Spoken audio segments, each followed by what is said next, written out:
ജപ്പാനിലെ ഫുജി പർവ്വതത്തിന്റെ അടിവാരത്ത് സഞ്ചാരികളെ ആകർഷിക്കുന്ന അതിമനോഹരമായ ഇടതൂർന്ന വനപ്രദേശം. പക്ഷേ ഇവിടെ എത്തുന്ന ഭൂരിഭാഗം പേരും ജീവനോടെ പുറത്തു വന്നിട്ടില്ല. കാരണം ഇന്നും അജ്ഞാതം. ജപ്പാനിലെ ഒക്കിഗഹാര ഫോറസ്റ്റ്. ഈ വനത്തിന് മറ്റൊരു പേര് കൂടിയുണ്ട്, സൂയിസൈഡ് ഫോറസ്റ്റ്.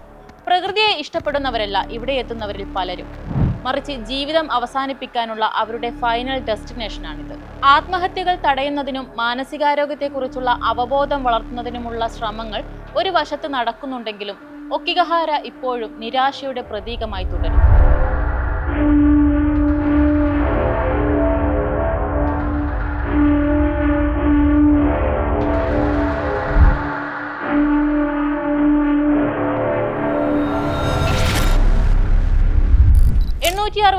CE മൗണ്ട് ഫുജിയിൽ ശക്തമായ അഗ്നിപർവ്വത സ്ഫോടനമുണ്ടായി.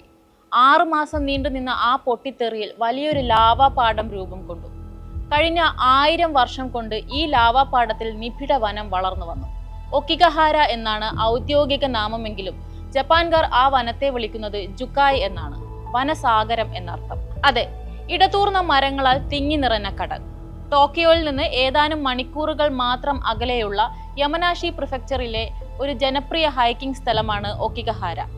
പക്ഷേ ഇവിടെ എത്തുന്നവരെല്ലാം ഹൈക്കിംഗ് കഴിഞ്ഞ് തിരിച്ചു പോകുന്നില്ലെന്ന് കണക്കുകൾ പറയുന്നു. 2013-നും 2015-നും ഇടയിൽ മാത്രം 100-ലേറെ പേർ ഇവിടെ മരിച്ചിട്ടുണ്ടെന്നാണ് കണക്കുകൾ.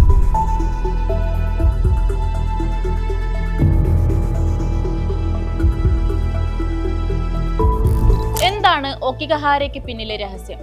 മരണത്തിനായി ആളുകൾ എന്തുകൊണ്ട് ഈ കാട് തിരഞ്ഞെടുക്കുന്നു? ഇതിന്റെ ചുരുളഴിക്കാൻ 1000-ലധികം വർഷം പുറകിലോട്ട് സഞ്ചരിക്കേണ്ടി വരും. ജപ്പാനിലെ മറ്റ് പല പർവ്വതങ്ങളെയും പോലെ മൗണ്ട് ഫുജിയും ഒരു സേക്രഡ് പ്ലേസ് ആയാണ് കണക്കാക്കുന്നത്. അതുപോലെ തന്നെ അവയെ ചുറ്റിപ്പറ്റിയുള്ള വനങ്ങളും. 1000 വർഷത്തിലേറെയായി ജപ്പാനിലെ ബുദ്ധ സന്യാസിമാർ ആത്മത്യാഗത്തിനും തീവ്ര ധ്യാനത്തിനുമായി ഈ വനങ്ങളിലേക്ക് പ്രവേശിച്ചിരുന്നതായും വർഷങ്ങളോളം ഇവിടെ തുടർന്നതായുമാണ് കരുതുന്നത്. പോയവരിൽ പലരും തിരിച്ചു വന്നതുമില്ല. വിചിത്രമെന്ന് തോന്നുന്ന പല ആചാരങ്ങളും നൂറ്റാണ്ടുകളായി പിന്തുടരുന്നവരാണ് ജപ്പാനിലുള്ളവർ.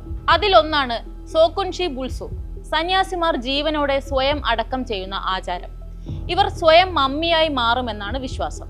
ഈ പാരമ്പര്യം അനുസരിച്ച് സന്യാസിമാർ ഇലകളും മരത്തൊലിയും കായ്കളും മാത്രം കഴിച്ച് 1000 ദിവസം കാട്ടിൽ ധ്യാനമിരിക്കും. പിന്നീട് ഭൂഗർഭ ഗുഹയിൽ ധ്യാനം തുടരാൻ സ്വയം ജീവനോടെ കുഴിച്ചിടും. ജീവനോടെ ഇരിക്കുമ്പോൾ തന്നെ ശരീരത്തെ ഒരുതരം മമ്മിയായ സോക്കുൻഷി ബുൾസു ആക്കി മാറ്റുക എന്നതായിരുന്നു ആത്യന്തിക ലക്ഷ്യം. ബുദ്ധമതത്തിന്റെ പുരാതന രൂപമായ ഷുഗൻഡോയിൽ വിശ്വസിക്കുന്നവരാണ് ഇവർ. ദശലക്ഷക്കണക്കിന് വർഷങ്ങൾക്ക് ശേഷം ഈ ധ്യാനത്തിൽ നിന്ന് ഇവർ സ്വയം ഉണരും എന്നാണ് ഇവരുടെ വിശ്വാസം. ഇത്തരത്തിലുള്ള 18 മമ്മിഫൈഡ് സന്യാസിമാരുടെ രൂപങ്ങൾ ജപ്പാനിലെ മ്യൂസിയത്തിൽ പ്രദർശനത്തിന് വെച്ചിട്ടുണ്ട്. നൂറ്റാണ്ടുകൾക്ക് മുമ്പുള്ള ജപ്പാൻകാരുടെ ഈ രീതി പുതിയ കാലത്തും മറ്റ് പല കാരണങ്ങളാലും തുടരുന്നുവെന്നാണ് ഒക്കിഗഹാരയെ ചുറ്റിപ്പറ്റിയുള്ള ഒരു കഥ. ജപ്പാനിൽ മരിച്ചവരുടെ ആത്മാക്കൾ ഈ കാട്ടിനുള്ളിൽ അലഞ്ഞു തിരിയുന്നതായാണ് മറ്റൊരു മിത്ത്. യുറൈ എന്ന് വിളിക്കപ്പെടുന്ന ജപ്പാനീസ് ഗോസ്റ്റ് ഇവിടെയുണ്ടെന്നും വിശ്വാസമുണ്ട്. കാട്ടിനുള്ളിൽ നിന്ന് വിചിത്രമായ ശബ്ദങ്ങൾ ഉയരാറുണ്ടെന്നും ദുരാത്മാക്കളുടെ സാന്നിധ്യത്താൽ ഇവിടെ പ്രവേശിച്ചു കഴിഞ്ഞാൽ അസാധാരണമായ ദുഃഖത്തിൽ വീർപ്പുമുട്ടി മനുഷ്യൻ ജീവനൊടുക്കുമെന്നൊക്കെയാണ് വിശ്വാസം.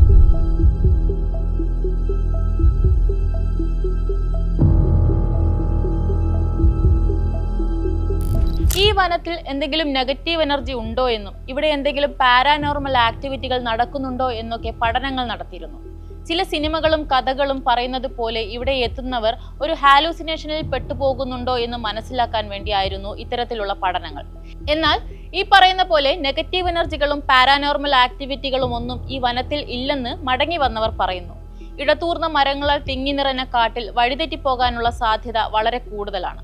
കാടിനെ കുറിച്ച് അറിയാത്തവർ ഇതിനകത്ത് പെട്ടാൽ പുറത്തു കടക്കുക ദുഷ്കരമാകും. ഇവിടെ മരണം കൂടുന്നതിന്റെ ഒരു കാരണം ഇതാകാം. കാട്ടിനുള്ളിൽ നീളത്തിലുള്ള നിരവധി പ്ലാസ്റ്റിക് കയറുകൾ കാണാമെന്നാണ് ഇവിടെ പോയി വന്നവർ പറയുന്നത്. ഉൾക്കാട്ടിലേക്ക് പോകുമ്പോൾ വഴി തെറ്റാതിരിക്കാനാണ് ഇങ്ങനെ കയർ കെട്ടുന്നത്. ലാവ ഉറഞ്ഞുണ്ടായ പ്രദേശമായതിനാൽ മണ്ണിൽ കാന്തശക്തിയുള്ള ലോഹങ്ങൾ അടങ്ങിയിട്ടുണ്ട്.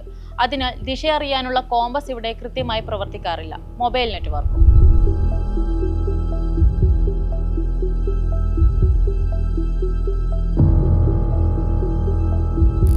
ഒക്കിഗഹാരയ്ക്ക് മരണത്തിന്റെ കാട് എന്ന ചീത്തപ്പേര് വരാൻ പാശ്ചാത്യ മാധ്യമങ്ങളും കാരണമായിട്ടുണ്ടെന്ന് ജപ്പാനുള്ളവർ വിശ്വസിക്കുന്നുണ്ട്. പല സിനിമകളും കഥകളും പല യൂട്യൂബ് ചാനലുകളും നിറം പിടിപ്പിച്ച കഥകൾ ഒക്കിഗഹാരയെക്കുറിച്ചും ജപ്പാനെ പറ്റിയും പ്രചരിപ്പിച്ചിട്ടുണ്ട്. പൊതുവിൽ ആത്മഹത്യാ നിരക്ക് കൂടുതലുള്ള രാജ്യമാണ് ജപ്പാൻ. അതിന് പല കാരണങ്ങൾ ചൂണ്ടിക്കാട്ടുന്നുണ്ട്. 2008 ആഗോള സാമ്പത്തിക പ്രതിസന്ധിയും തുടർന്നുണ്ടായ സാമ്പത്തിക അസ്ഥിരതയും ജപ്പാനിൽ ആത്മഹത്യകളിൽ 15% വർധനവിന് കാരണമായി എന്നാണ് പറയുന്നത്. ആളുകൾ ജീവിതം സ്വയം അവസാനിപ്പിക്കുന്നതിന് അവരുടെ മാത്രം പ്രശ്നമായാണ് മറ്റു പല സമൂഹങ്ങളെയും പോലെ ജപ്പാനീസ് സൊസൈറ്റിയും കണ്ടിരുന്നത്. വ്യക്തിപരമായ പ്രശ്നമല്ല, മറിച്ച് പൊതുജനാരോഗ്യ പ്രശ്നമാണ് ഇതെന്ന നിലയിലേക്ക് ഇപ്പോൾ അവബോധമുണ്ടായിട്ടുണ്ട്. ആത്മഹത്യാ പ്രതിരോധത്തെക്കുറിച്ചും പ്രതിസന്ധി ഘട്ടങ്ങളെക്കുറിച്ചുള്ള ഹോട്ട്ലൈനുകളെക്കുറിച്ചുമൊക്കെ അറിയിപ്പുകൾ നൽകാനും ജപ്പാൻ സർക്കാർ ഇപ്പോൾ കാര്യമായി ശ്രദ്ധിക്കുന്നുണ്ട്.